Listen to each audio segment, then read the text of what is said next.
అలా ఒకరోజు నేను సెల్ ఫోన్ తీసుకొని ఒక సెల్ఫ్గా ఒక వీడియో తీసుకుంటూ ఉన్నా.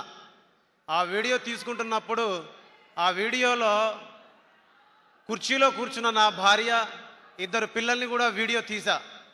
ఆ వీడియో తీసేటప్పుడు వాళ్ళకి తెలియదు నేను ఎందుకు వీడియో తీస్తున్నానా అని.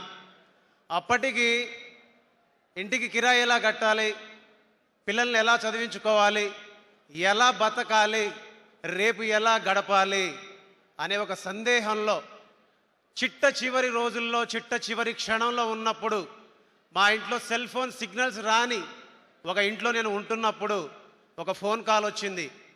మీరు పీపుల్స్ మీడియా ఆఫీస్కి రావాలి అని. మీరు ఎవరిని పిలిచారంటే బీమ్స్ మీరేనా అంటే నేనే అన్నాను.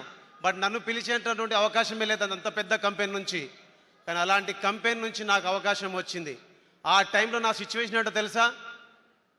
ఈ భూమి మీద నాకు నూకలు చెల్లిపోయాయి, నాకు జీవితం లేదు, నా భార్య పిల్లలకు కూడా జీవితం లేదు, అందరినీ కట్టగట్టుకుని ఒకేసారి పైకి వెళ్ళిపోదాం అని అనుకున్నాం.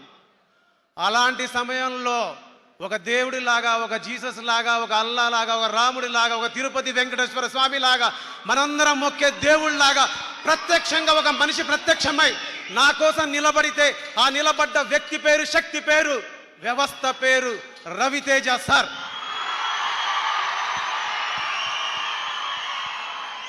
మాటల్లో చెప్పాలంటే ప్రేమ, పాటల్లో చెప్పాలంటే భక్తి.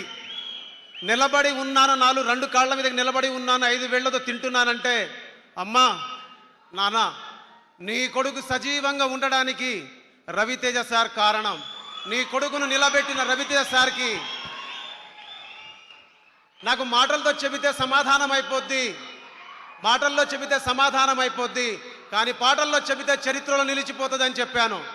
అందుకే నా ప్రేమను ఎప్పుడు నేను సంగీతం రూపంలోనే సార్కి చెప్తాను. చాలామంది అనుకోవచ్చు అవసరాల కోసం, అవకాశాల కోసం చాలామంది చెప్తారు, చాలామంది కథలు చెప్తారు, కహానీలు చెప్తారని.